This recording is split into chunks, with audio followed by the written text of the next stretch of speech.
Check, check, check.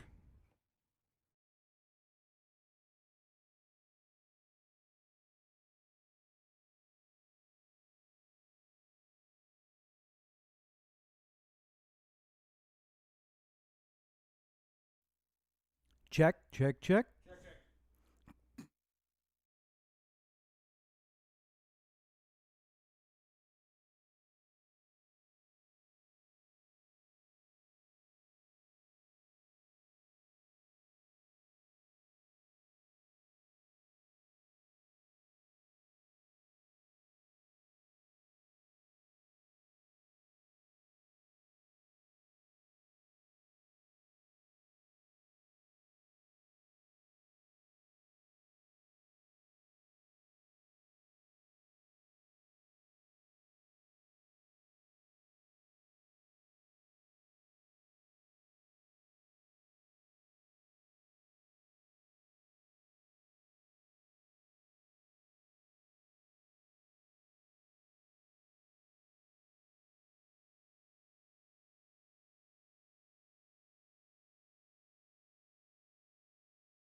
Hey everybody, it's Rob. We're just about to get started with this week's episode.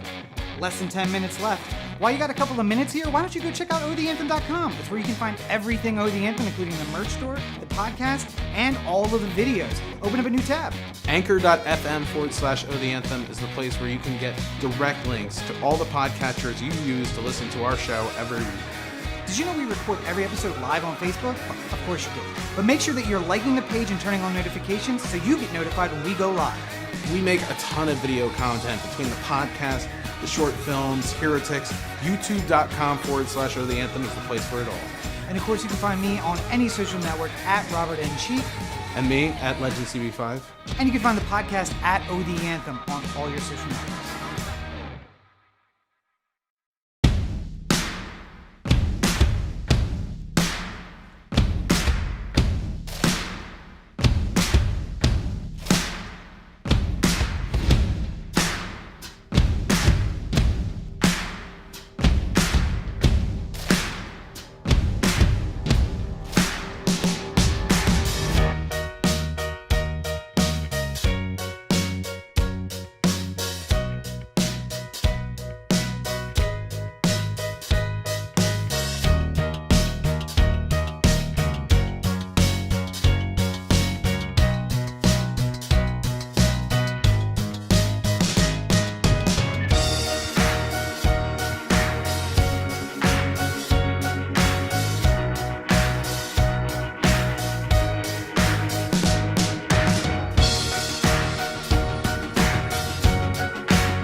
Beware the Ides of March. This is Corey, and this is the Anthem podcast.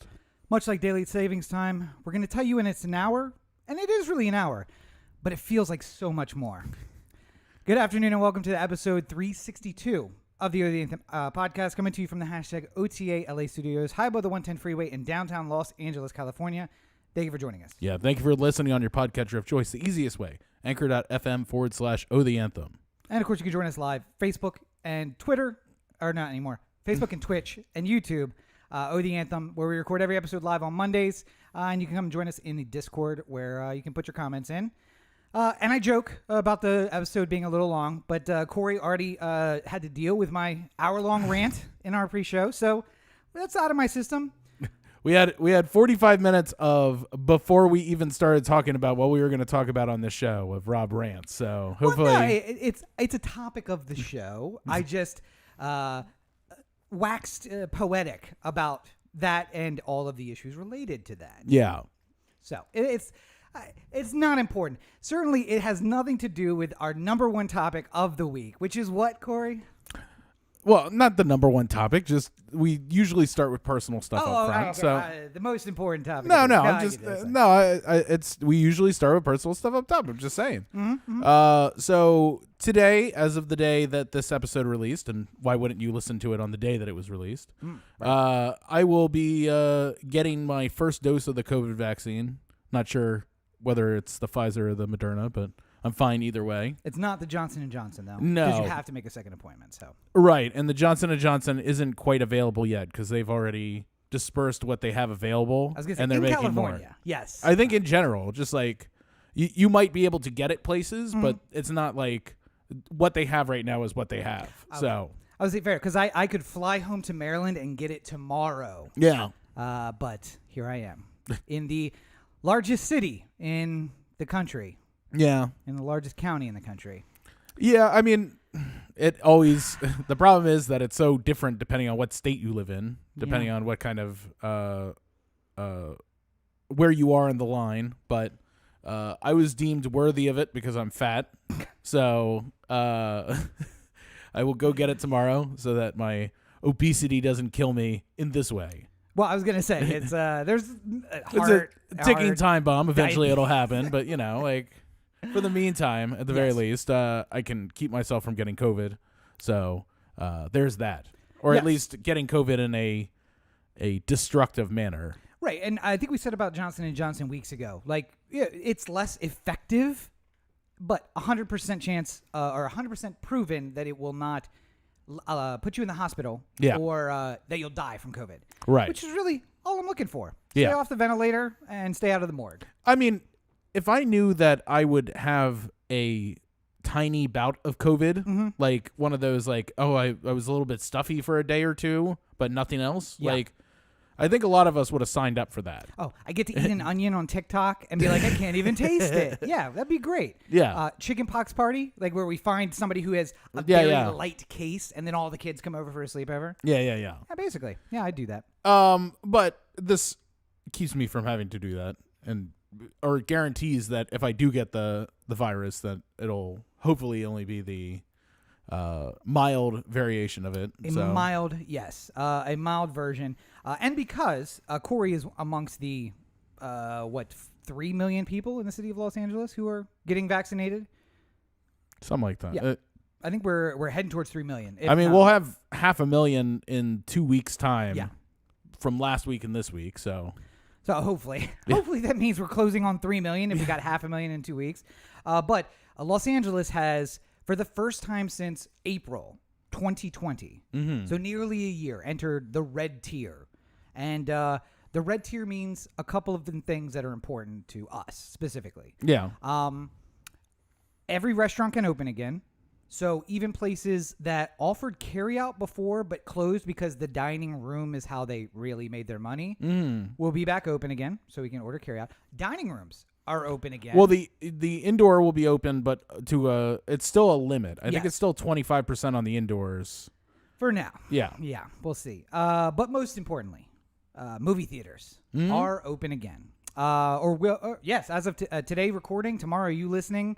Although I will repeat, Corey, as I've told everyone, when I've had to defend myself to HR about this podcast.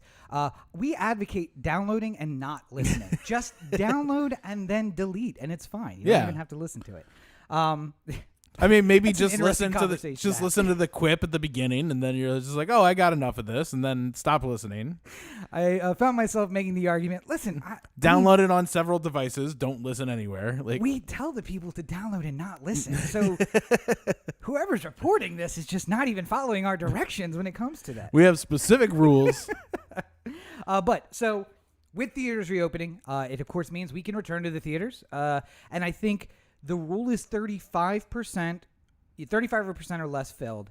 And we have historically been fans of AMC theaters and the AMC A-list, and they are following a 25 to 30% rule, no more than 30%, but they're generally going to try to be a quarter full, which I like. It's a little less than what's recommended, and hopefully the theaters will be a little less full. Not true tonight. The 8 o'clock show tonight that we were looking at actually sold out.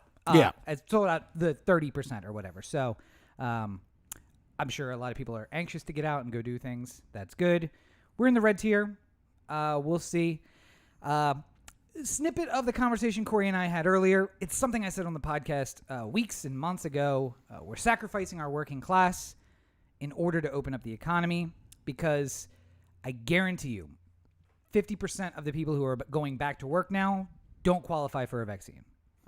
Just much like 50% of the people who have worked throughout the entire pandemic don't qualify for the vaccine yet. So, although the 55-year-old white lady from Beverly Hills who jumped the line and got her vaccine, and the 75-year-old person of any race in LA who got the vaccine can go out to a restaurant in Beverly Hills, there is a 50-50 shot that the person who's taking their order may or may not have the vaccine.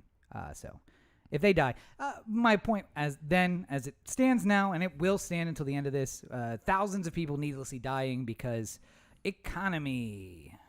So. See, I again don't necessarily think that it's a binary thing where it's like economy equals death, or like opening up equals. Mm-hmm.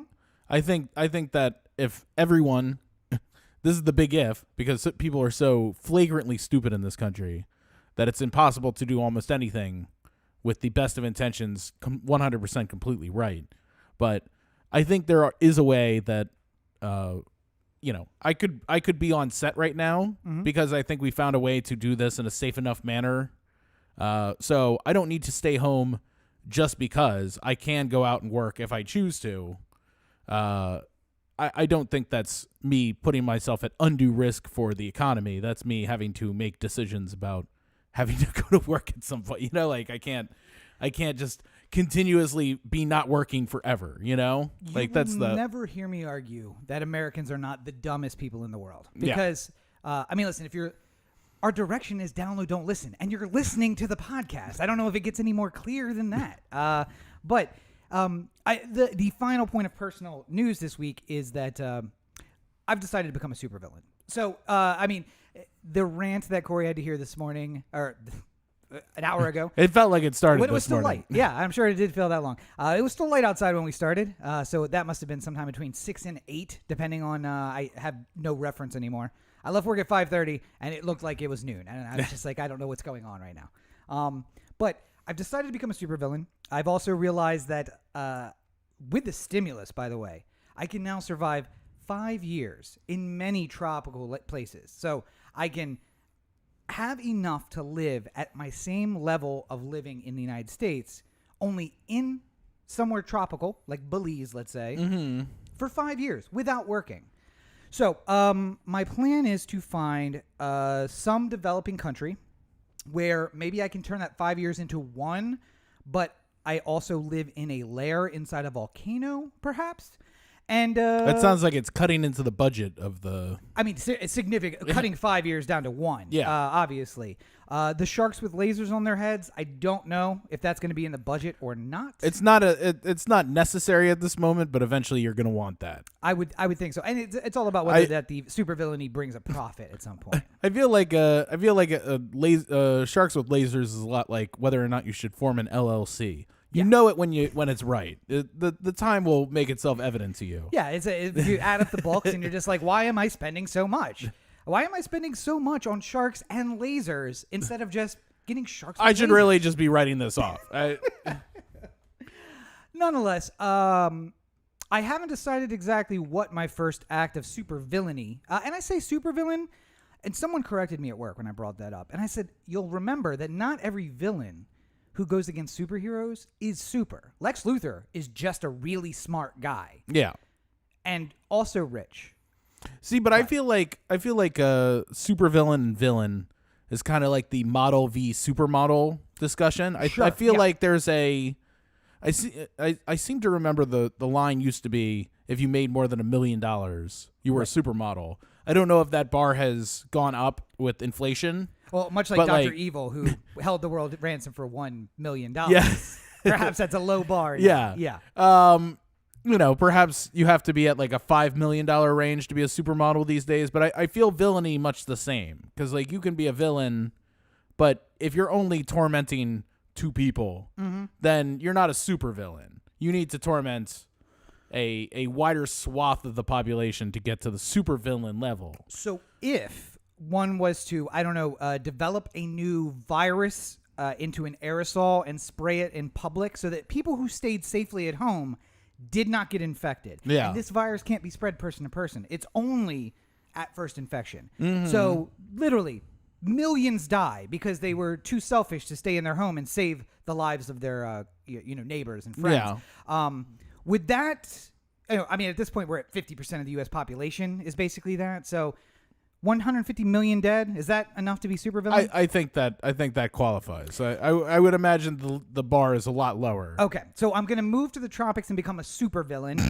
And you guys may not hear from me anymore. I have to come up with a cool supervillain name. I'm not Lex Luthor, which just is an evil-sounding name that you're born with.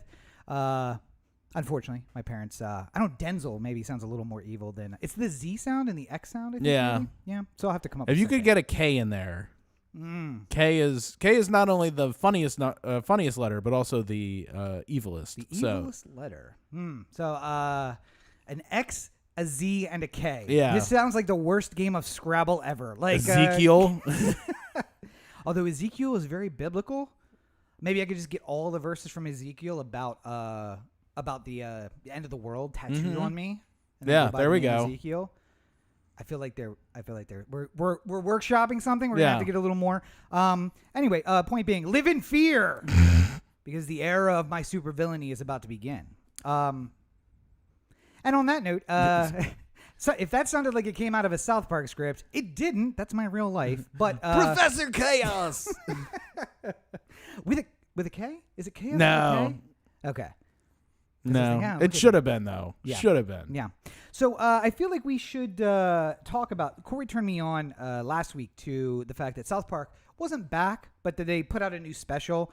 Their previous special was the pandemic special. Now they had the vaccination special, and this is based mostly on a unrecorded, unfortunately, rant I made about vaccines, which was repeated in large part just earlier today. And it's been repeated every couple days for the last couple weeks. Yet no one is fixing the problem. Strange. It's almost like It's almost like Newsom's not listening to you. Yeah. I don't know what to. Yeah, almost like that might cause him to get recalled. Anyway, that'll be later. So South Park, I just wanted to say I think everyone should watch it. For those of you who aren't on the edge of supervillainy, I think that it will be entertaining. For those of you who are on the edge of supervillainy, I'm sure there's something like the Justice League, but for supervillains. I'm happy to start, where we can just all start working together for that. Yeah, like a Birds of Prey or something like that, or a Suicide Squad. So, like, Suicide Squad is anti-heroes. Birds of Prey, kind of, but that was really about taking down Batman specifically, not like just supervillainy. It was like, we're going to take down the Batman. Yeah. It seems like a lot of these supervillains end up against some sort of superhero. Yes. I mean, there's not a lot of just general villainy. I'm gonna have to look into that. Yeah, it's just like there's a lot of doctors who specialize in things. Like you might be an oncologist or a podiatrist or something like that. There's no general supervillainy. I feel like there's a lot of specializations. Yeah, Yeah, like your general internist is your everyday. I'm just a villain. I just Right, you know, I steal thousands of dollars from poor people in a Ponzi scheme. Yeah. But Usual villainy. Your oncologist, your viral oncologist is the guy who's you know, taking over the world. That's the guy you should worry about. Yeah. So 2 things. One, I'm going to be posting the teacher's rant on my Instagram story. So you can find out why, basically the short version of the rant that I gave Corey. It'll be on my Instagram story today as you're listening to this. But more than that, I have to say, I am sad at how much I enjoyed Little Cuties because they have ruined the letter Q now. You can't make anything Q, but I feel like if I could come up with a term about, like, you know, still the plans for the cult are still in process. I feel like supervillainy and cult aren't the same thing, but it's a Venn diagram of people that would overlap. You and L. Ron Hubbard. Exactly. Yes. Supervillainy and religion. So I feel like I would love to have. I guess that's more of a David Miscavige thing, though. I mean, I think both. He wasn't. I mean, Hubbard wasn't as much the villain as. The guy who built a boat that went to international waters to escape law enforcement. No. I'm not saying there wasn't some illegal activity going on. I'm just saying if we're extending to the reaches of villainy, which I think is a very specific type of evil. Yeah. I think Miscavige has that one over. Right, bilking people out of millions, and then when they get to the highest level of the secrets, they learn there's more secrets. There's more secrets that involve a guy named Xenu and DC-9s that come across space. Now we're going to be blocked by Scientology. Oh no, I have to ride past there. So what you don't know is that the comma changed everything for Scientology. Rebuy $2,700 worth of books. But I recommend everybody watch it. My point being, it would be nice that the children's group of my cult could have been called Lil Cuties with a Q. That is so good. But now it's been ruined by South Park. So South Park did it. I was gonna say now I'm starting to live my life on the verge of, like, it's Simpsons did it, but South Park did it, and we may find that South Park had that before. But Trey and Matt are the guys I don't want to be them. My favorite part, I think, of the whole thing was just the people who were calling it, like, I just need a shot. You got to give me my shot. I 100% thought they were going to go to, like, America's Got Talent or something and, like, do a show with everybody. I'm like, oh, God, please. But Trey and Matt I mean, your mom and I are no spring chickens, cop. Trey and Matt are living the life that I want. Not so much the making a cartoon, although I imagine that is a really good life to have. Not the insane work schedule. But. Yes. But more generally, I think just the idea that, and I would say Adam Carolla in this as well, except for I fucking hate Adam Carolla. Just the fuck me money. Just you guys have an empire built around this cartoon, and what you do with it is take the angriest 20% of people on the internet and just turn them towards you and just be like, come at me, bro. Like, I mean, I do that and I don't even have fuck me money. Never in my best interest. I don't know. They're living the dream. I want that, to be able to just be like, I want to live my life only with less consequences. That's really what it is. I want to be rich enough to have much less consequences for my action. Yeah. Oh, well. Moving on. Yes. Yeah. Just one last piece of COVID news here before we go. We've solved it. Everybody has the vaccine. It's not going to be a problem anymore. Well, we're about to get into Biden's big announcement, but part of it was that May 1st, all the states should start expanding the eligibility to everyone over 18. Yes. Was what Biden was basically going for. Garcetti immediately with the cold water saying LA is not going to be among the places that's going to be ready to go on May 1st, mostly because he foresees supply issues. Yes. With that. And I believe I've been saying for months now that June, July is a more reasonable. And I know people are saying, like, May 1st, June 1st, not that big a deal. 300 people a day are dying. So 300 times 60. Let's do that math. 9,000? 9,000? That's 9,000 extra dead people. They don't have to be dead because there's supply chain problems. Essentially, we've reached a point now where every person who dies is a life that didn't need to be lost. And as an unvaccinated person with autoimmune disease and weakened immune system, I see myself straight in the crosshairs. Now, I don't care. As I told you earlier, I could have gotten COVID and died last April. I'm a nihilist. I think this is all a simulation. I really don't care. But the fact that I am now I'm in the crosshairs of a virus that could then put other people around me at risk is the thing that I continually hate. Yeah. And my life being lost is not, okay, who cares? But if somebody I know or somebody I come in contact with, people I care about, people who I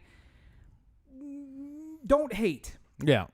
There's a whole spectrum. I don't want any of them to get sick because of me, and here I am still unvaccinated. So, again, I could fly back to Maryland and get one, but then it's like I have to risk getting COVID to get the vaccine. I mean, you could probably get it right now with health conditions. No, not on the qualifying list. Oh, really? Yes. Wow. I checked. So, yeah. And again, watch the South Park special because it's like this list of people and only this list of people. Yeah. Anyway. Well, I mean, that basically comes down to who your government is, who you came into this whole situation with. And I will argue that while Garcetti and Newsom haven't done everything right, I will say they've been doing overall a better job than some. Absolutely. And Garcetti, for as infuriating as it is, also has been telling us the truth the whole time, which is a real kick in the pants.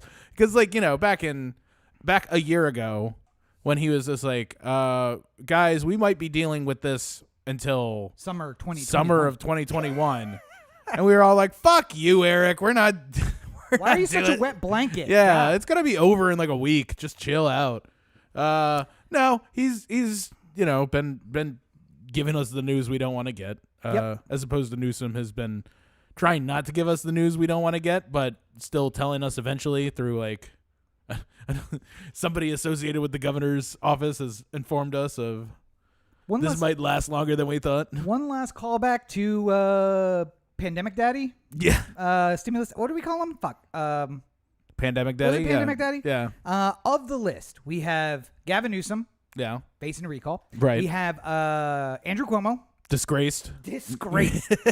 Hogan, who is day by day just becoming never Trumper more than anything else. His is so weird though, because like last week Hogan opened up things as much as the individual counties wanted to. Yes. Which for a place like Baltimore City or Baltimore County didn't really change things that much week over week. Guess where it changed. But for places like where Rob's family lives, it opened up dramatically. Yes. So, I mean, I don't know what to do about that. I feel like Hogan should have tightened up a little bit. But that's we're all going to. Nobody's going to bat 1,000 throughout this whole thing. I think that's the lesson every governor should come out of pandemic with. There was no way to get every decision right. I will say, though, that out of all of that, Garcetti has told us the truth, the ugly truth the whole time. And when asked about keeping the mask mandate in L.A., despite the fact that it was not going to be there, gave a rational answer that there are parts of L.A. that are not part of L.A. So does it make sense that west of Cahuenga, you don't have to wear a mask, but east of Cahuenga, you do have to wear, or Highland. East of Highland, you have to wear a mask. West of Highland, you don't. LA is not a city where it makes sense to do that unless you get everybody on board. Right. If you can go to West Hollywood or Beverly Hills or Burbank or any of these places and the rules are different, it only causes more confusion, which, by the way, is the opposite of what I think, but points in his favor because he's right. The last thing I want is more confusion about like walking on the street. I'm like, all right, so remember, when we get to Highland, we got to put the mask on. Yeah. We're already at the point where when you are walking down Hollywood Boulevard, there's a point at which you can stop smoking. You have to stop smoking in public. Where is that place? You and I could not tell the difference. But I bet you a cop would. Yeah. I bet you a cop would know for that $250 ticket. Yeah. I mean, did you hear about West Hollywood smoking? Oh, God. No. Oh, it's so... We're going to have to... I'm going to have to spend some time on this one. We're not going to get into it right now, but it's fucking crazy. I'm just going to... Yeah. So you're right. It's not Hollywood Boulevard. It's really in Burbank, because Burbank downtown you can't smoke. Right. Burbank outside of downtown you can. Yeah. But they're literally walking past. We could just be walking, and that street intersects the downtown Right. at some point, where it's like, oh, for the next 3 blocks I can't smoke, but then after that I can again. Like, yeah. Okay. All the sense in the world. Sure. Absolutely. Not confusing at all. Thanks. Yeah. That's good. Also, they have those same rules in Beverly Hills, Yes. but it seems to they seem to know who to pick on with Weird. those. Yeah. Like, you know, the people in the nice suits who are smoking get a, excuse me, sir, you can't do that here. Mm-hmm. When you're done with that cigarette, put No it more. out and don't do another one. Yes. It's just like, oh, thank you, officer. Mm-hmm. Meanwhile, the the people who are like, designing tennis shoes or something like that, and don't have the same complexion of the gentleman in the suit, will get the nth degree. You didn't hear that one? No, I did. Yeah. Okay. Just that what do those folks have in common? The guys in the suits versus the guys designing shoes. So what you're telling me, Corey, is they want the shoes in the stores. They just don't want the shoe designers on the street. Is that what you're saying? Oh, right. Okay, fair enough. All right, yeah. Because it rustles the sensibilities of the people who are shopping. You can't. Oh, America. Anywho. I'm just saying, embrace supervillainy. I mean, maybe it's time. It's not all bad. What do you say? Moving on. Maybe it's not all bad. Here we go. Moving on. It's Stimmy time. Hey. Who among us won't enjoy a little bit of Stimmy here and there? Biden had his big primetime address to announce everything that came with the American Rescue Act. Found a way to sign it right before. Real weird. Yeah.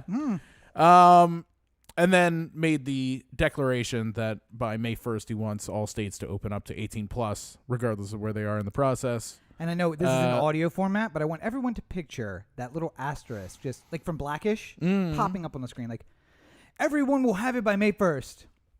Bink. Maybe. I mean, Supplies may vary. it's really tough to say at what point everyone will be vaccinated. I will say this, just in defense of what has been going on the last 2 months here. Biden has gotten past the 100 million vaccination point, which is something that he had hoped to achieve within 100 days. Right. Yep.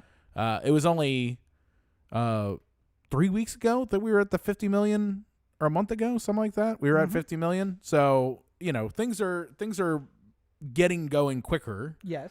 I wonder at what point, because there were statements from him before saying end of May, June, we would have enough vaccines for anyone who wants one to get one. So I think it'll be interesting to see how those things line up and where, how long it takes for somebody to get vaccinated, or, for a group of people to get vaccinated. So LA County, for instance, got 300,000 people vaccinated last week. Right. That seems like a healthy number. Seems like a healthy number. Yeah. Is that a sustainable number that can be done across the country? Yeah. Is that something that can be, these are the questions that determine at what point after May 1st, we actually get to the point where everyone over 18 is vaccinated, or enough so that... To be fair, it doesn't have to be those numbers. All it really has to be is the equivalent of those numbers. Because if you hit that number in South Dakota for 3 weeks... Yeah. That's everybody in the state. Yeah. Hey, we're good. Right. But if we just hit a proportional amount of that number, that's really all that matters. Just Yeah. Also, if we could hit that number in LA, that would also be great. I just don't think we're actually going to do that. I think that there was a press to make a good impression over a whatever period of time, probably leading up to the stimulus. But then after that, we're just going to let it go. I mean, I think there's no reason to try and make it take longer than it has to. The benefit of getting it out quickly and getting a mass number of people vaccinated as quickly as humanly possible is all about just trying to put that, get back to normal feeling in people's heads, you know? But there is a cost associated with keeping that rate of vaccination. And is the cost worth it? Are they going to continue to pay the money that's required in order to keep that pace, or do they just Well, listen, I mean, the American Rescue Plan was designed to do just that. That's what it's designed to give money to the states in order so that they can create the vaccination programs that will allow people to get vaccinated as quickly as humanly just possible. like that, I found the flaw in the plan. Leaving it to the states? Leaving it to the fucking states. Clearly nobody knows what they're doing. But as part of that, the only thing I had to say about the stimulus is I didn't get my $600. I'm not going to get my $1,400.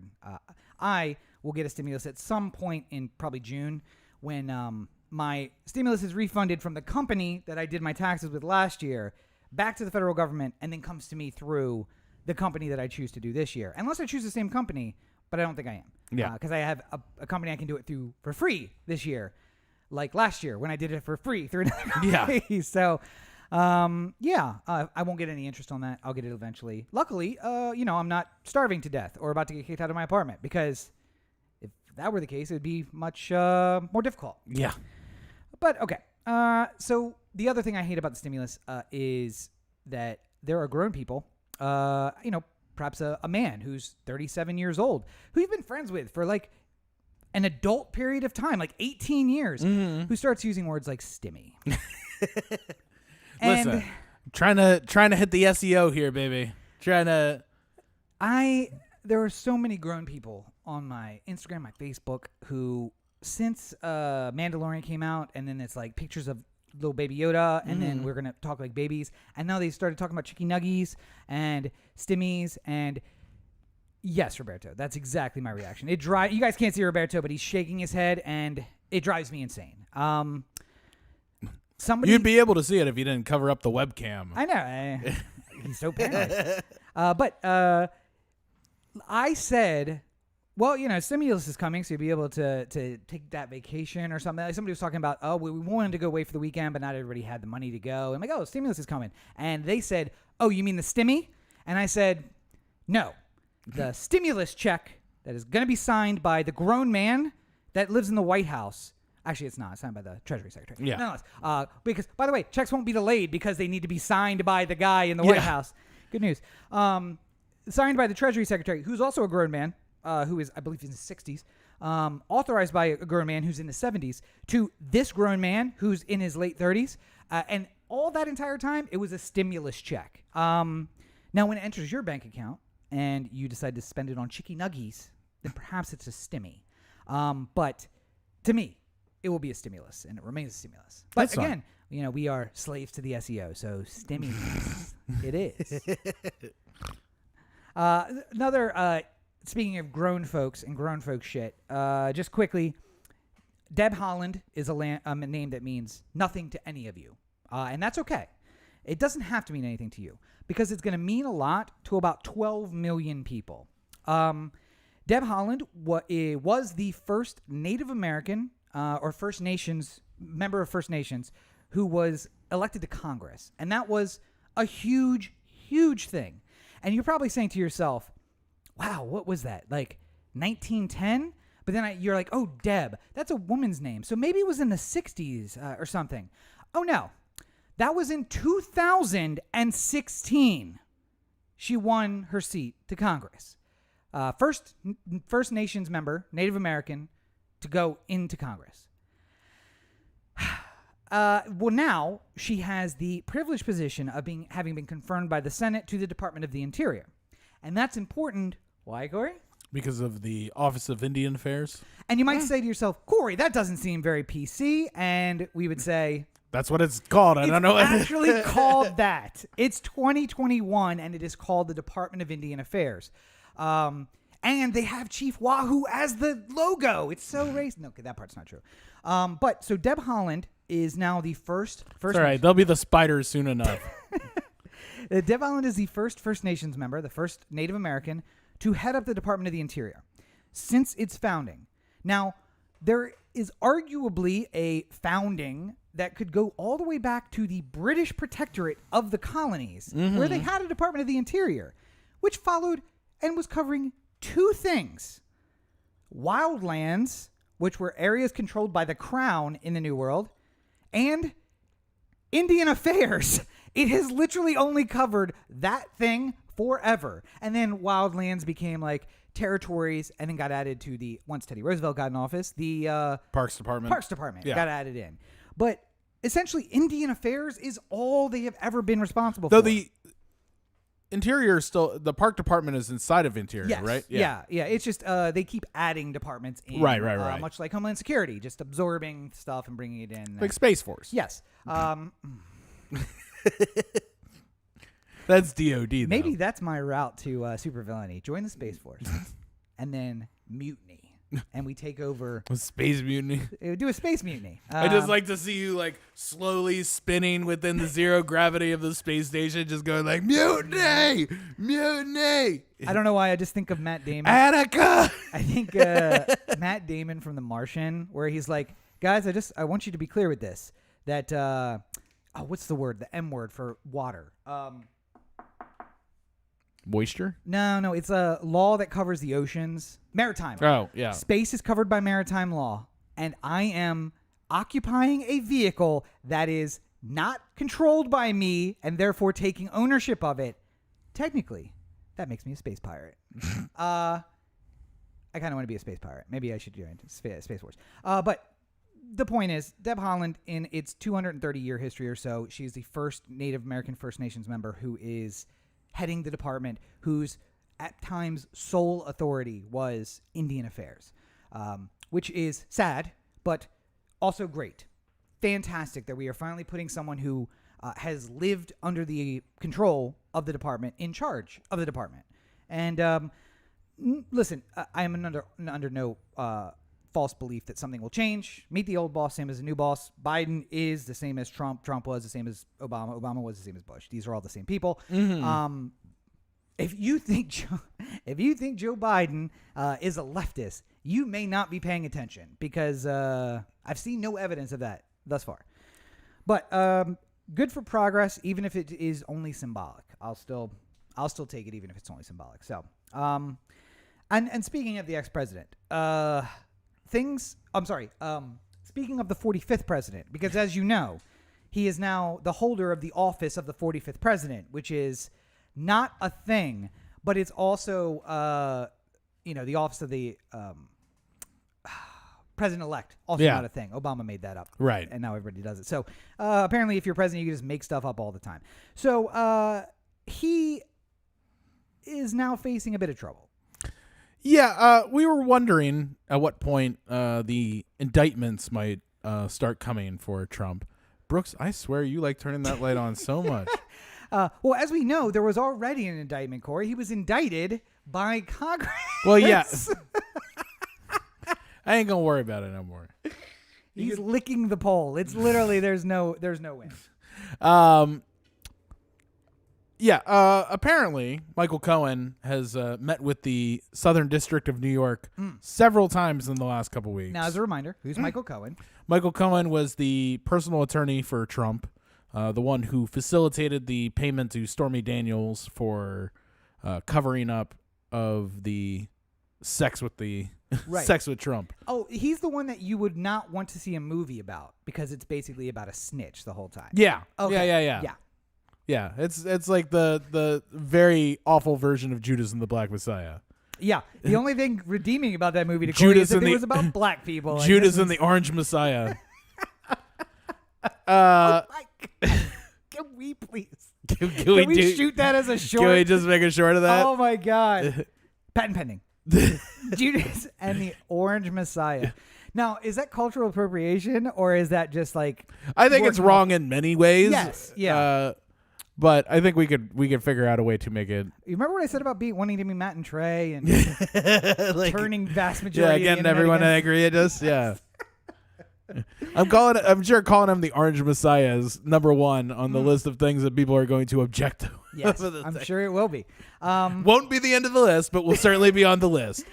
All right, so Michael Cohen, who is a rat who ratted out a whole bunch of people in the administration, is now meeting with the New York FBI office, assumedly, or the attorney. Yeah, Southern District Attorney, which could only mean one day. Well, I mean, he already pled guilty to his part of the whole thing. If you remember correctly, there was somebody who wasn't named in the indictment. Undefamed co-defendant number one? Individual One. Individual One. That's Yeah. it. Yes. And there was some question as to who Individual One might be, but seeing as somewhere along in the charging document it said Individual One goes on to be named President of the United States, it rounds down the list of who it could potentially be. Ford? Is it Ford? Wait. I knew they'd get Reagan eventually. I knew it. Jimmy Carter. We've been just waiting for that shoe That to drop. peanut farm. I knew it was trouble. I knew it was fucking trouble. But no, the amount of things that seem to be gathering towards the Trump might be indicted this week seems to be growing. So I thought I'd at least put it out there in the universe that maybe we might be talking about it next week. Trump under arrest. Trump in the perp walk. I don't know why. That fucking peanut farm. I knew it. Here's the question: if you are, can Ron DeSantis block the what's the thing when somebody tries to get somebody from a foreign country? Oh, warrant? It's just warrant. Yeah. No. The extradite. Extradition. Will DeSantis allow the extradition to New York? That's the question here. So, it doesn't matter because jurisdiction amongst federal courts is uniform. So essentially, if he wouldn't come to New York, they can just transfer the documents to Florida and just charge him there and then just go get him. So sometimes I felt like the hanging out in Florida was a strategic decision for Trump. It absolutely might be because, again, in the end, here's the flaw of it. It's the Andrew Jackson argument of government. The Supreme Court passed some law, and Andrew Jackson said, well, if the court wants it, the court can go enforce it. And the FBI is theoretically the police arm of the court, of the Southern District of New York's office and everything, the federal district court. But in the end, the likelihood that they go pick him up is low. It would likely just be like, show up, or we're going to send the sheriff out. Yeah. And the sheriff might be a hard get. In southern Florida, I can't imagine that a guy in southern Florida who's in law enforcement seems like a real lefty, if you ask me. That's probably a guy who really loves his greens and his maybe calls it communist, if you will. Yeah. So it's the kind of thing where you got to just say we're gonna figure this out one way or another. My guess is if you start taking his property in New York, he's going to show up. Yeah, we're actually going to just take this entire building. So change the locks. We're just going to change the name on the outside of this building to FBI Tower. I hope you don't. Actually, you might not even have to do anything judicial. Just have somebody go change the sign. And next thing you know, Trump's in New York like, the fuck is this? And then he's under arrest. So what happened here? It was so beautiful. Now it's ugly. Because everything is ugly or beautiful to Trump. Yes, so. He's very much a duality. So we'll look for the indictment coming. And I mean, we really should have reordered this because we were talking about the president giving a speech and our president of the People's Republic of California. Yeah. I also want to point out too, my friends in Maryland who call California the People's Republic of California. You have a vaccine, and here I am without one. So, yeah. Super lefty green California. Anyway, Newsom, the commandant. Yes. Yeah. Yes. He had his annual State of the State address, much like the State of the Union, only for the state of California. And the common refrain going into the speech was, "This is the moment of Gavin Newsom's political life. If he's going to beat back the recall, which at this point appears to have enough votes to go onto the ballot." Yes. Apparently, they have 4 times as many signatures as they need, but there was always a weaning of signatures down or something. It wasn't quite like 4 times. It was more than what was required. Mm-hmm. But then the question is, how many people from Arizona signed on to recall Gavin Newsom, and how many of those are going to be thrown out? And so there's a calculation they use, and I say 4 times, but really it's like 1.75 signatures is what you need because we're going to take away, a 70.75 of them. 30% of them are just gone immediately. Yes. So you need you better have a little bit of a buffer. But apparently they've reached that point, and it could be bad for the governor. And I would just mention that given all other things being equal, I think John Cox would have been a better governor. I'm just saying. Couldn't get much worse if you're me. So so in Newsom's defense of himself, he says that California is now 6th in terms of vaccinations in the world, which is ahead of much like we hear this all the time where it's just like America's the number 1 economy in the world and California all by itself is 8th. Yeah, 8th. Yep. We're doing the same sort of thing with vaccinations. At the end of the day, I think Newsom's biggest crime is the fact that he doesn't know how to. I can give somebody numbers and they can come up with a great plan and not be able to execute it at all, or not be able to get people behind the plan because they're all about the numbers. Newsom, while not some like brainiac, is very devoted to the numbers, you know? In the new Saved by the Bell, Zach gets himself elected governor. Yeah. And I'm like, not too far away from, that's not really, it's really, we have Zach as the governor right now. He's a good looking guy who looks good in a suit.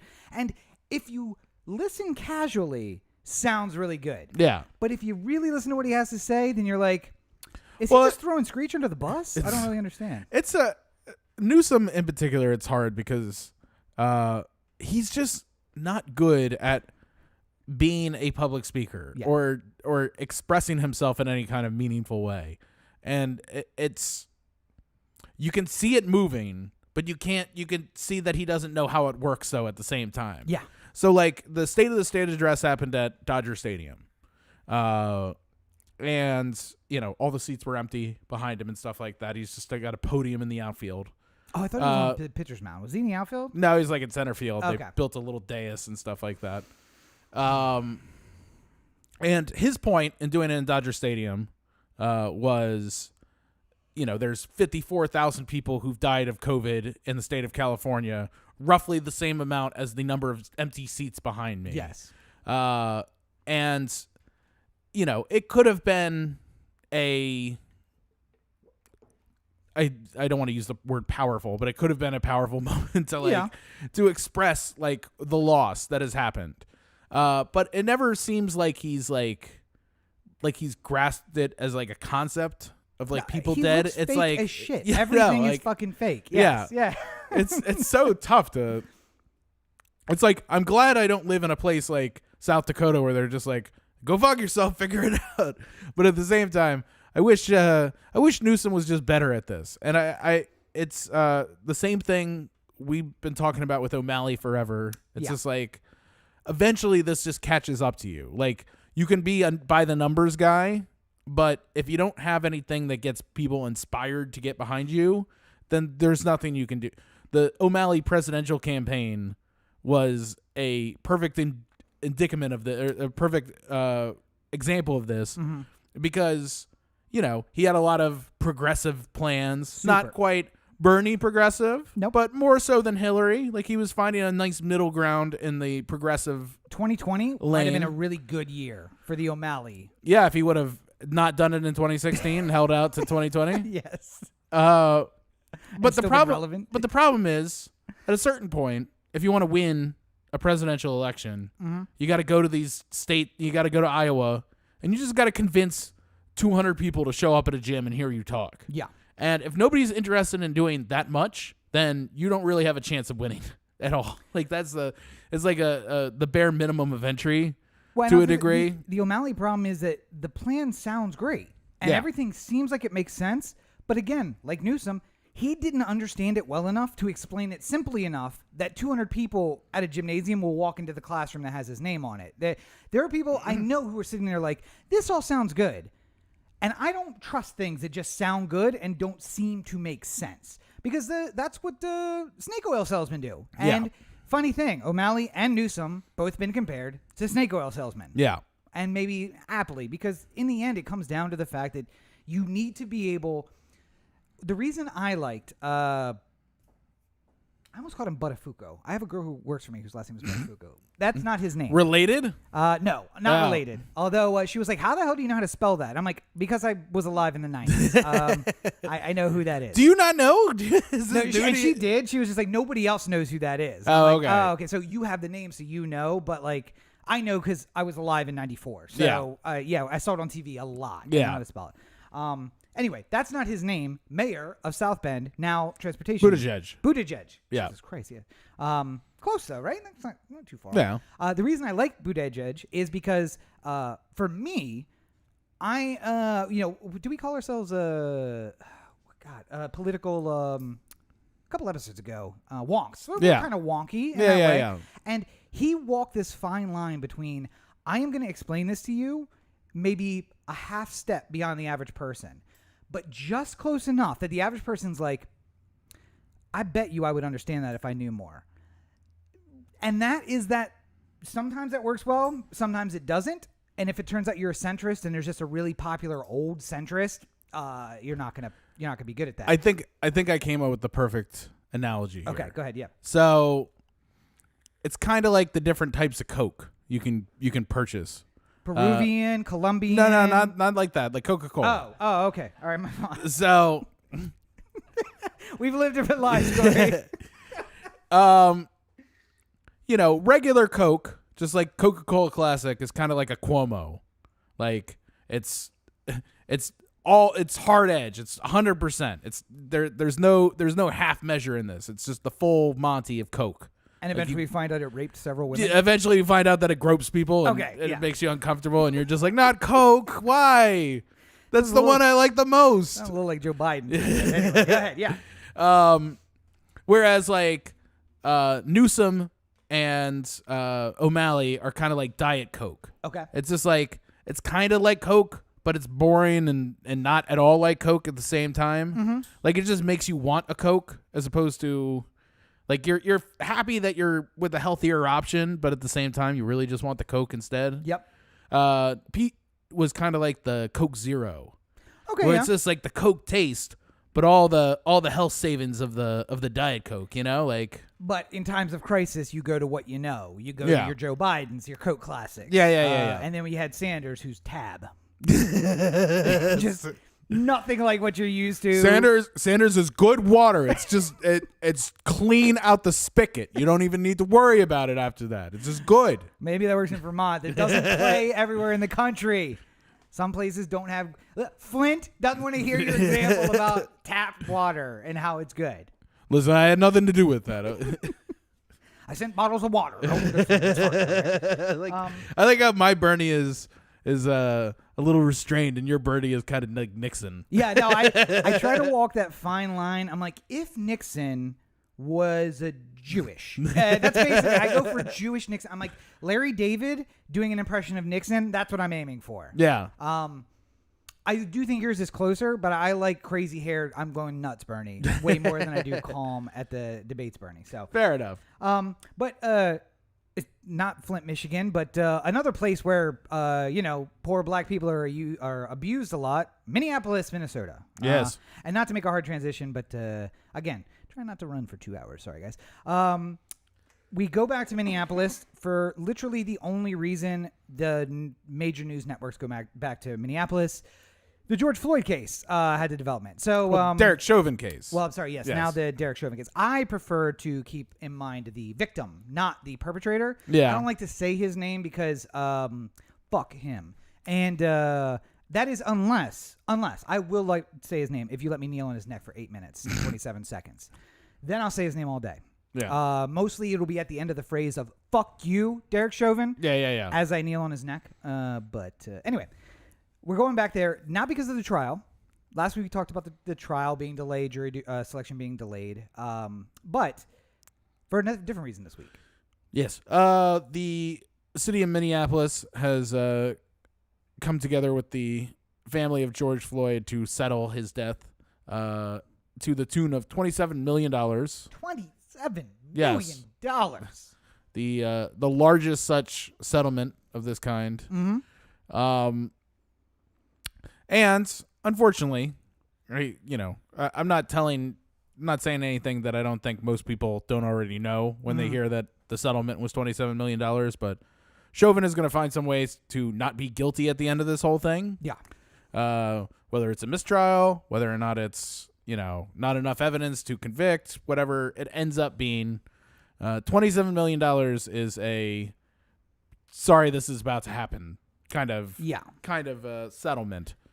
And well, I mean, I heard that there was a call between the district attorney in Minneapolis and the state's attorney in Baltimore, basically saying, how do we put on a good show? So it looks like we're trying to convict these guys, but we're not actually going to convict. How did you guys fuck it up so royally that you got not a single conviction of the 6 people who on video murdered a guy? Here's the secret. You just go to court with whatever the police gave you, and it will be wrong. It'll just be filled with inaccuracies and rife with inconsistencies. And at some point, the judge is going to look at you and say, this doesn't make any sense. And you're going to say, this is what the police provided for us. He's going to be like, well, that's not good enough for me. Why didn't you do your own work? It's just like, well, the police are supposed to do that work. Yeah. And then he'll be like, how long are we going to keep doing this? How many trials are we going to have before you just give up? Can we just fast forward to that point? Can I just give a bunch of not guilties until he gets to that point? Or mistrials. Yeah, or mistrials. What point do you give up? Yeah. And then about 3 weeks after the last trial, she's going to come in presenting very flawed evidence that was brought together by the police, and the judge is going to say, this is absolutely 100% convincing. I don't know how you could get a more airtight case. Convicted. I don't care what evidence the defense is even going to put up. This guy is guilty. Yeah. Because that's how the system works. When you put cops on trial, the bar is Jesus himself is on the stand, and the judge is going to look at him and be like, I don't know. I just know long-haired brown people don't generally tell the truth. I don't know what to say. But you have a long-haired brown guy on trial, and all of a sudden it's like cop is... If this man was literally Jesus, he'd be blonde right now. I guess depending what church you walk into, that could absolutely be true. Well, maybe not blonde, but like a nice dirty brown. Sandy, like a dirty brown. Yeah, Also, where's the abs? I just expected like a 6-pack with a V. You're looking real dad bod for me right now. I don't really know. But funny, sad. 27 million. Very much a sorry this is about to happen to you. Also, the attorney for Derek Chauvin immediately went into court and said, we need a mistrial and a change of venue because the city has essentially established the guilt of the city while he is trying to prove that he is not guilty. And the suggested venue was in western and or far northeastern Minnesota, which would put it squarely in what some might call Trump country. Yeah. As a note, the western peninsula of Michigan and the northeastern portion of Minnesota touch.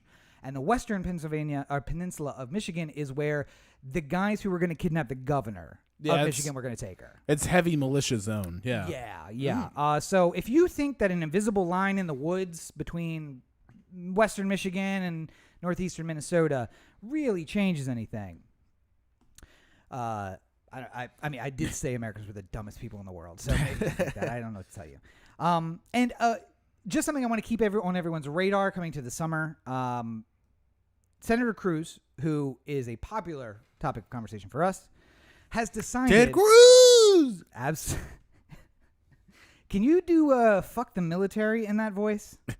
Well, I said fuck the military! Okay, see... I was just waiting to see. So he apparently is taking on the United States military. Yeah. Because he is upset that they responded positively to a negative campaign run by Tucker Carlson and his people about a campaign that the military had previously run with pregnant servicemen in it. And essentially what they responded is, in the Defense Authorization Act, which, by the way, they're just pushing also for more money in the Defense Authorization Act to say, look at the good stuff we're doing. It's like we're doing more maternity wards and we're being more accepting of pregnant service people, because they also realize if a woman gets pregnant and she's a lieutenant pilot and she leaves the military because she can't have a healthy baby in the military, you lose a pilot. Yeah, you lose an asset. And maybe it's better to just let the people have their lives outside. And then also when she gets done having the baby, she can also come back and fly the plane. Yeah. The first step towards, paternity leave, where the dad could also take a little time off work to spend with the child. Anyway, Tucker Carlson, very offended by the fact that they would put pregnant women in. The military says, well, we enjoy pregnant servicemen. We want to push forward, or service people, I guess. Yes. We want to push that forward. And Cruz, very upset about that. Apparently, he takes the position of Tucker Carlson in that pregnant women belong in only one place, barefoot and in the kitchen. So he is calling for Senate hearings. The last time the military was called to task by a senator, actually it was by a congressman at that point, but was Joe McCarthy. And you may know the name Joe McCarthy and be like, oh no, this could go badly. You're thinking of Red Scare Joe McCarthy, like Blacklist Joe McCarthy. Mm-hmm. That was followed by the Army McCarthy hearings, where the person very famously said, "Sir, have you no decency?" And shortly thereafter, the career of McCarthy just plummeted like a bomber out of the sky. And I shouldn't use that example because McCarthy, like Tucker Carlson, didn't serve in the military. Also like Trump. And, Cruz. Everybody. All of those people. None of them served. And basically anyone who talks shit about the military never served. Funny how that works. Also people who vote for war. Yeah. Never have children in the military, never serve themselves. It's a funny way that works. But nonetheless, I am hoping, fingers crossed, for that hearing in the summer so we can just see the plummeting, fiery ball of Ted Cruz's career slam into a mountain somewhere. So it'd be nice. And speaking of tragedy and balls of flame plummeting into a mountain, Oscar announcements came out today. I don't see how that's a... Well, because I mean this, I understand that wanting to work in this industry and living in LA and wanting to be in entertainment, I should care a lot more. But I will point to the fact that I mentioned earlier, which is at 300 deaths a day for the next 90 days, we are looking at, or 60 days, we are looking at 9,000 additional dead. So that means between now, when the Oscars are announced, and the date of the socially distanced Oscars awards, 9,000 people or more, probably more, will be dead that are unnecessarily dead, along with the 520,000 that are already dead, and probably on top of another, arguably 15 or 20,000 that didn't need to die had the vaccine rolled out. And so it's really hard to get invested in things when it's so superfluous. I get that, and I think that it's not about saying that this matters more than other things, but it's much like when this time last year, baseball was canceled, and then there was many months where baseball didn't happen until eventually it could come back and happen. Baseball wasn't important. It's not like it's the most important thing that happens. Mm-hmm. But for me, for many other people who are looking for something to distract ourselves from really awful news that's happening, it's a means to allow some form of joy in a life that was robbed of a lot of it. And I would argue, I think that a celebration of movies, even if it is in a weird year like this where there wasn't people going to the theaters or like arguably even really like some big huge movie that reigns supreme over all the rest. I mean, I haven't seen half these movies either. Let's just go through. Well, I just wanted to point out though that the summer of 2020, when everyone didn't have sports to be distracted or big movies or going to the movies or going out, we had the summer uprising where we were demanding for the very first time with one voice, literally everyone left of, I don't know, Trump, basically. Yeah. We need to do something about change.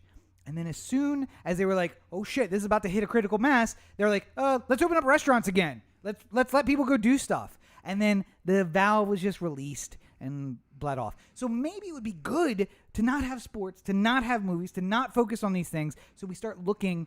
And listen, I am also a person who runs Netflix in the background as soon as I get home. Turn on the TV, turn something on, because God help me if I'm left alone with my thoughts. This is not even me alone with my thoughts. This is just me talking. Like, imagine what my brain is like when there's no noise around. I get it.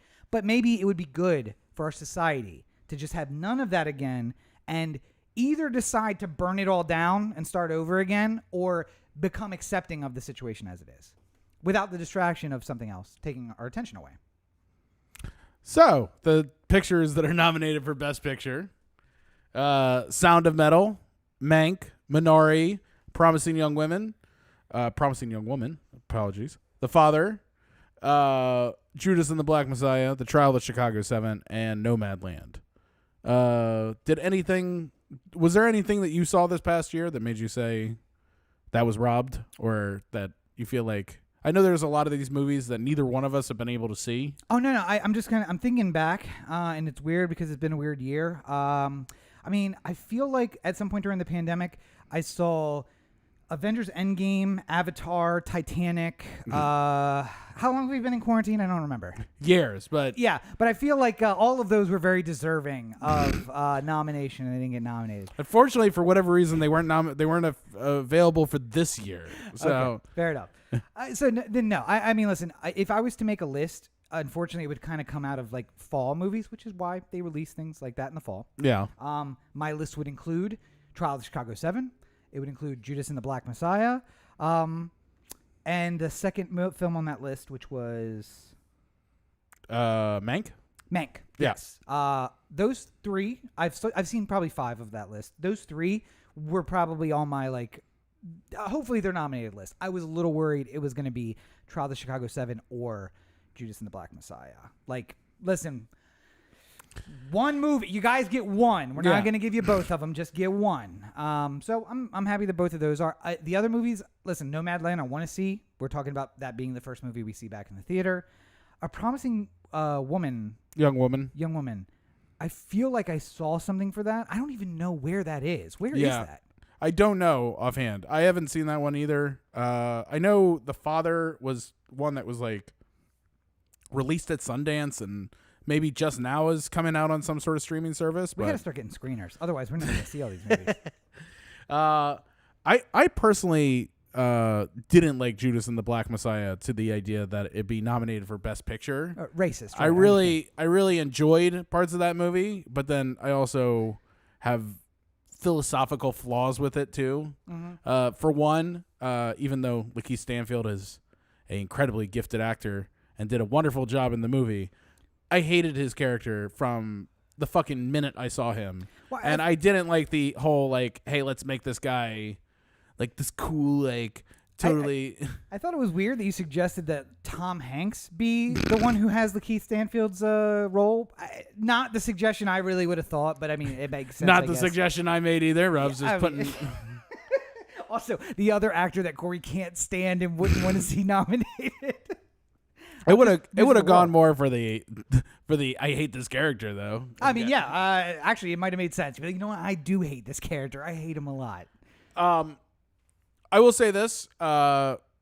Just going through the top line awards here, mm-hmm. There's a lot of groundbreaking nominations here. Well, so I was gonna say we don't even need to go through Best Supporting Actor because that is Best Actor. That's all wrapped up. I don't know. I think who's nominated in that? There's Chadwick's nominated. And there you go. That's going to be the person who wins it. I don't care who you are. That's going to be the Heath Ledger Award, where it's like this guy's been doing great film and he's never really gotten nominated for anything. Mm-hmm. So we're going to give it to him because it's our last chance to do it.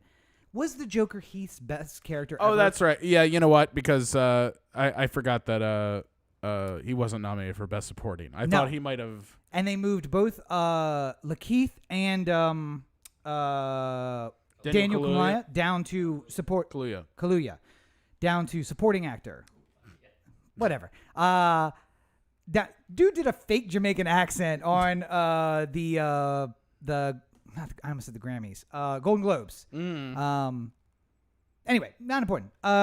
Important thing is they took like everybody from that movie essentially and bumped them down to supporting actor roles. The guy who was playing it actually they were nominated in both categories or like allowed to be nominated in both categories. It's where you get the most votes that is where you end up. So again, people decided that they wanted both of them as supporting as opposed to.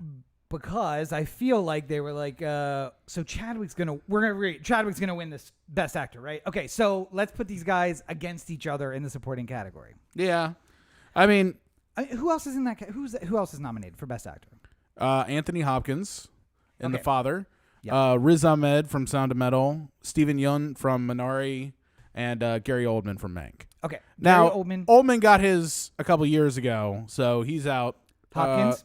Hopkins, I would imagine, is out too. I don't know how. I think 3 times. How important his work in The Father is. I haven't seen it. 3-time Oscar winner Anthony Hopkins can wait to his next appearance. Yeah, definitely. 2. Didn't he have a supporting actor and 2 best actors? No, I think he only had the one supporting for Silence of the Lambs. I think he's won again. He's won again for something else. Anyway, even one though. How many does Chadwick have? And how many movies does he have left? None. So. Yeah, but I'm saying like, I get it. I get where that's coming from. I'm saying regardless of whether or not Chadwick is in the nomination here, I'm saying it's a big year because our first Muslim Pakistani actor in Riz Ahmed was nominated. Stephen Yeun, the first Asian male actor. 1 apparently. Anthony Hopkins only has 1. Yeah, just for Silence of the Lambs. Damn. Yeah. That's a shame. That's like a Leo. I mean, he got his earlier, I guess, but like 1 time? Yeah. That guy's been in some good movies. Also, to my argument further, Riz Ahmed, is it Riz Ahmed? Yeah. Riz Ahmed has a long career of really great roles in front of him. I loved The Sound of Metal. I think that he is going to do amazing things. I am fully confident he'll be nominated again. Yeah, and I'm sure that's part of the who has the best acting of the year and who wins the award is not necessarily is Simpatica.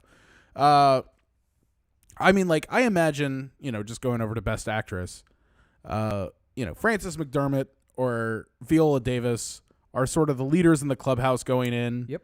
I was in love with Andrew Day's performance in The United States vs. Billie Holiday. And I still haven't watched that. That's on my list. That one's really good. Yeah. That one will get you fucking.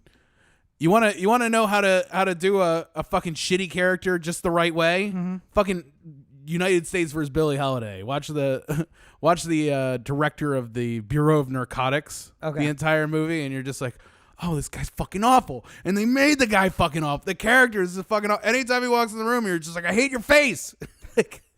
Like Hoover in any movie he's in now. Exactly. I just fucking hate him. Like, wait, who is this? Is this supposed to be Hoover? Because I hate him and I don't know why. Oh, fuck you, Martin Sheen. Yeah, by the way, you made me hate Martin Sheen. That's how it is. I would throw a vote for Andrew Day. I really thought that was she did really well in that movie. I mean, honestly though, I think just one other one. We finally have 2 women nominated for Best Director. Wow. Hey, incredible jump forward. 2 out of how many total nominations? 5. Oh, I thought it was 7. Okay. No, but it's wonderful that we're at this point. It'll be a lot more wonderful when, it's more like 4 women or 5 women. Like, so let me ask you. At least get once what men have gotten in the opposite, I guess, would be a wonderful. The is it Sandra Day O'Connor or was it Ruth Bader Ginsburg who said how many women should be on the Supreme Court? 9. Yeah. Why would it be such a big deal? There have been 9 men. A lot. But do either of the women directors that were nominated for Best Director have a movie that is not about the life of a young woman? That is the question. Yeah, Nomadland from Chloe Zhao. And the other one is? Promising Young Woman. A Promising Young Woman. So how about this? I would also like to see a Best Director that includes multiple women that passes the Bechdel test. But maybe not. Maybe it gets the reverse Bechdel test where it's like a story that's not about a young woman. I mean, Nomadland, I have no idea. I mean, I conceptually know kind of what that is about. I assume it's also focused on Frances McDormand's story. McDermott? Yeah, I mean, it's her story is like the working poor who have nowhere to live, basically. Yeah. And then again, to the best of my, I've been trying to avoid. Me too, because I really want to see it in the theater. I know we were getting close. And A Promising Young Woman, again, I've not seen anything for her, so I have no idea. But again, taking from the name, I assume that like Portrait of a Lady on Fire, it's going to basically be about the portrait of the lady. That would be my assumption. So, nonetheless, I mean, not again. It is a great step forward, but I would love to see like Total Recall Redux, nominated, directed by a woman, Yeah. There's no reason why that would not be a good thing. Patty Jenkins getting nominated for Wonder Woman. something else, because that's Wonder Woman. Like, can we get her? That's what she's done. I know, but like, nominate her for her. Give her the opportunity to shoot something else, and then nominate her for it. I mean, Catherine Bigelow's Zero Dark 30 was there. We go. That yeah. is exactly what I'm looking for. Just like, it's a story that could be directed by anyone, and I think Catherine Bigelow got that because she had worked with a production company before, right? Like, that was. I don't remember the exact story. I want to say it was like a deal where the movie came to the that production company, but she came with them too. They wanted her to direct it. So like, great. That's what we need to do. Yeah, absolutely. Because no offense, Corey, but as good of a director as I think you are, I don't know that you would tell the same story of a promising young woman as a director, and I also don't know that you wouldn't. Maybe that's a good thing for you to direct. But it also goes the opposite way. Yeah. Women can direct just as well on anything. We just need to be given the opportunity. So. Yeah. And I mean, really more than anything, it's about giving the opportunities. Because, I can find you a handful of women who have directed, big projects and can get, Patty Jenkins can get pretty much her selection of the movies that are out there. Yeah. She, not necessarily in competition with these guys, but she's now on the same level as, Anthony and Joe Russo, who could get whatever movie they want done, or like a Fincher or something like that. She's up there in stature enough to be deserving of it. What you need to do is get more women to the point where you can give them their first chance by giving them the opportunities that come before that first chance. That's the real. My mind earlier, the reason I had like a little brain fart there is Coppola came in my head, and I was like, no, definitely a dude. Don't say that. And I was like, oh, wait. Sofia Coppola, also a director, also directed things that weren't women-focused or women-centric movies, right, and did an excellent job with it. But it's almost like we let one into this club at any one time. And time has passed, and now Patty may have her time. Maybe she's got it coming up because she did an action movie, and that was pretty good.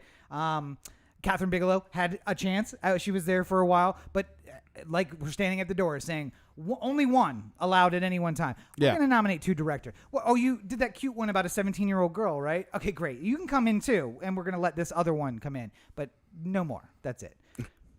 I have just a couple things I would like to share as snubs in my mind. Okay, yeah. Delroy Lindo not getting nominated for Best Actor. I believe that we had that conversation when we watched The Five Bloods. Very upsetting to me. Yes. Spike and The Five Bloods just sort of getting no love whatsoever was kind of upsetting to me. We gave you Judas and the Black Messiah. We gave you the Trial of the Five Bloods was much better than Judas and Black Messiah. That's my call. That's my saying on that one. You just like it because there's like 4 alums of The Wire in that movie. It doesn't hurt. Doesn't hurt. I'm just saying, doesn't hurt. Well, that's where you fucked up. You should have put more Wire alums in Judas and the Black Messiah. That would have been great. Yeah. Yeah. Oh shit! What else was there? Boy State not getting nominated for documentary. I enjoyed that one a lot. I don't know that everybody saw that though. Yeah, I think that's the problem. I think because it was Apple TV Plus, nobody actually saw it, and therefore it didn't get. Really good though, and as an alum of Boy State, although not that Boy State, accurate. That was the other thing I liked about it is, I saw myself in that documentary. Yeah. So. No nomination for Wuhan Flu from Borat's subsequent movie film, which I thought, for no other reason, would have been great for the live performance aspect of it. Mm-hmm. Also, Maria Bakalova. Yeah, nominated for Best Supporting Actress. Yeah. That's a good one. And then one more. I can't remember off the top of my head, but it was... Well, I mean, just generally speaking, I honestly think the best movie I saw all year was Soul. Like, I'm a little bit surprised that it didn't make the move up to Best Picture. And I know it's weird because, it's a Pixar movie and they don't usually get the same kind of love. I was going to say, I'm not dating somebody who wears Mickey ears as an adult. So Minnie ears. So I haven't seen it. It's not on my agenda to see. I mean, it got nominated for Best Animated Feature. and I would make it my pick of those 5, but I thought it was deserving of it. So, anywho. Well, I just want to say, too, the screenplay, adapted screenplay, original screenplay, was a diverse group, or more diverse than it traditionally has been,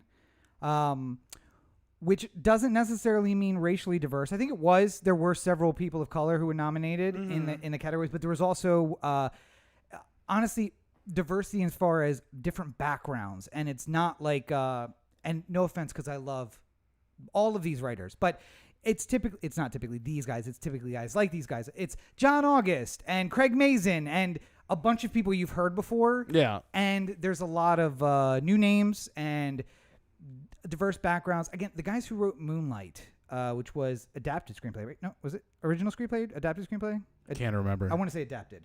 Adapted, right? So the guys who go up there on stage with the adapted screenplay are guys from Hollywood, essentially, that got a good story and rewrote it into a great screenplay.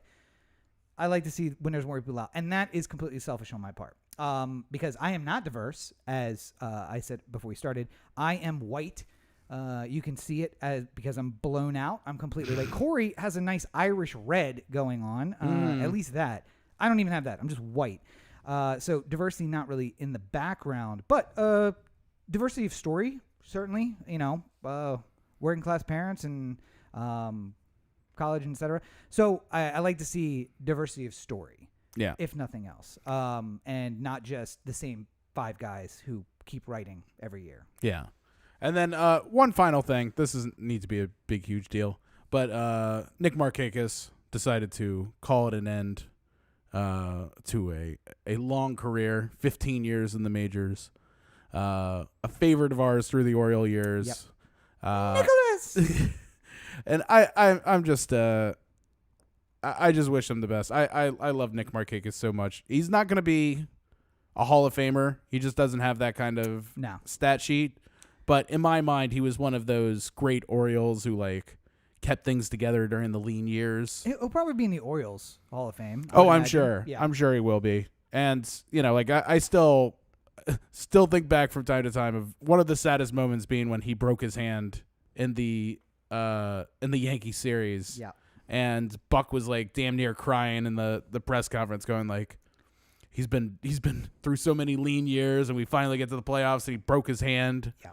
And Buck nearly crying. And anyway. I want to say that when he left the Orioles, he left as I pointed out, for money essentially to go to the Braves.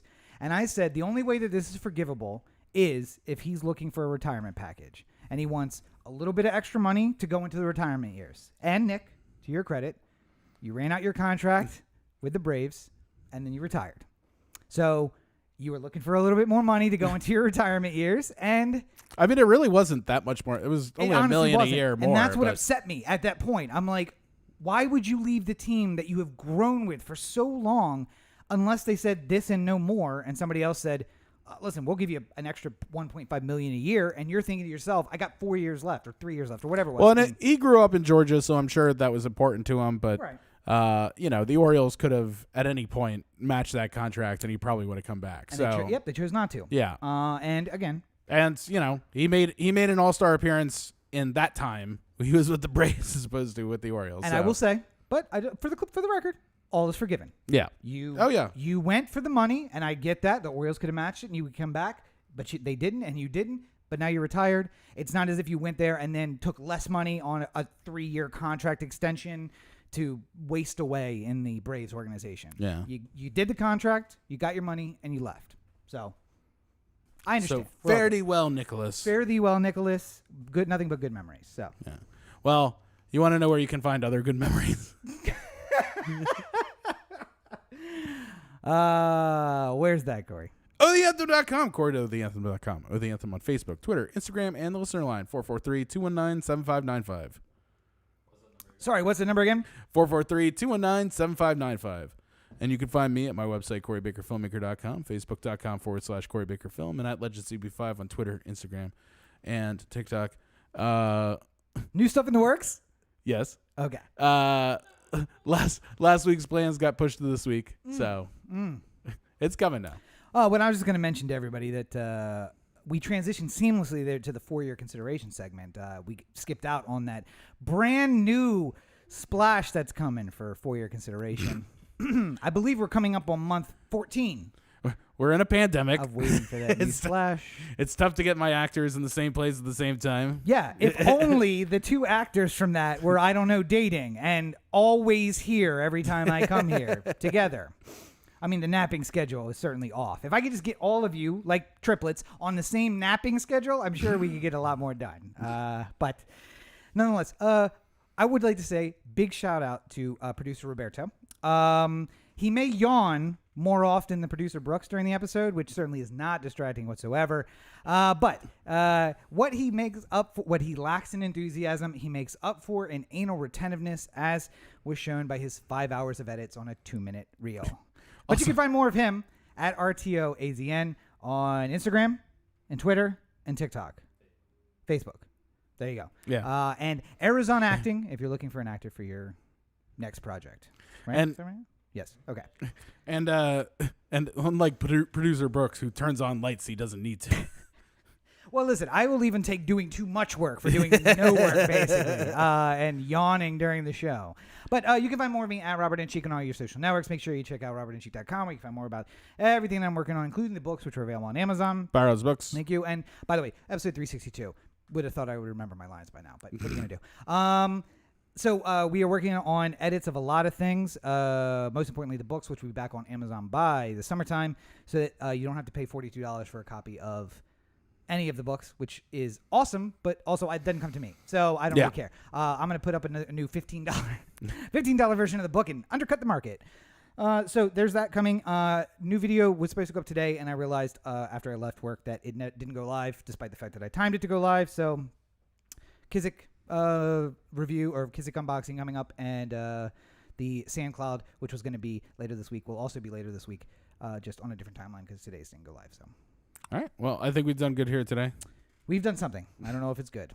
But as I told you at the beginning of the show, daylight savings, we told you it was going to be an hour, and it was only an hour. It doesn't matter how long it seems like it may have lasted. But you've been listening to the Oh the Anthem podcast for the Oh the Anthem digital network. For Corey and producer Roberto, this is Rob. Have a great day and week, everybody. Brooks, you're sleeping. At least he's not chewing on cords.